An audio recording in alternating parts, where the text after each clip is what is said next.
கன்னி ராசி ராசி மண்டலத்துல 6வது ராசி கன்னி ராசி. ராசிக்கு அதிபதி புதன். அப்ப இவங்க பெரும்பாலும் பாத்தீங்கன்னா பெருமாள், மகாலட்சுமி, ஆண்டாள், அப்புறம் திருப்பதி, ஸ்ரீரங்கம் இந்த மாதிரி தெய்வங்களை வழிபடுறது நல்லது. மதுரை மீனாட்சி அம்மனை தரிசனம் செய்வது கன்னிராசிக்காரவங்களுக்கு நல்லது.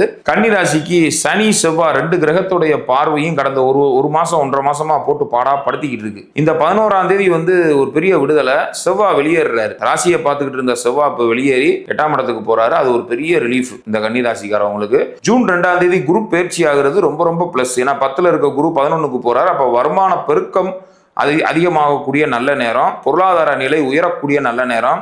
சனியை வேற குரு பார்ப்பாரு. அப்ப கண்டச்சனியோட வேகமும் குறையும். சோ வர்ற ஜூனுக்கு அப்புறம் கன்னிராசிக்காரவங்களுக்கு நல்ல பலன்கள் கண்டிப்பா நடக்கும். குலதெய்வ வழிபாடு கன்னிராசிக்காரவங்க கண்டிப்பா செய்யறது கால சிறப்பு.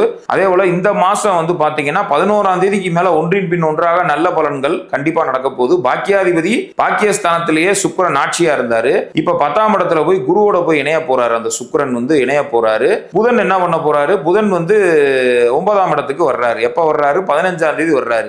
சூரியன் உச்சமாகி புதனோட தான் உங்களுக்கு 14ஆம் தேதி வரை இருப்பார். 15ஆம் தேதி சூரியனும் புதனும் சேர்ந்து என்ன பண்றாங்க? ரிஷபராசிக்கு வர போறாங்க. அப்போ 9 கூடையவரும் 10 கூடையவரும் பரிவர்த்தனை அடைகிறது பெரிய விசேஷமான நல்ல பலன்களை கொடுக்கும். பாக்கியாதிபதியும் தொழிலாதிபதியும் பரிவர்த்தனை அடைகிறது தர்ம கர்மாதிபதி யோகம் என்கின்ற அமைப்புல பாத்தீங்கன்னா இந்த கன்னிராசிக்காரவங்களுக்கு 9, 10 கூடையவர்கள் பரிவர்த்தனை அடைந்தாலோ 2 பேரும் ஒண்ணு கூடி இருந்தாலோ தர்ம கர்மாதிபதி யோகம். சரிங்களா? அப்ப இந்த மாசத்துல இருந்தே, ஏன் இந்த மாசம் 11ஆம் தேதியில இருந்தே கன்னிராசிக்காரவங்களுக்கு நல்ல பலன்கள் எல்லா தரப்பு மக்களுக்கும் கிடைக்க போகுது.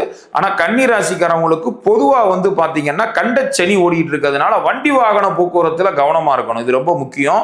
இது எல்லாமே பொதுவான கோச்சார பலன். உங்க பிறந்த கால ஜாதகம் தேவை. உங்க பிறந்த கால ஜாதகப்படி உங்களுக்கு தசா புத்தி என்ன அப்படிங்கிறத பார்த்துட்டு தான் நம்ம தெளிவான ஒரு முடிவு எடுக்க முடியும்.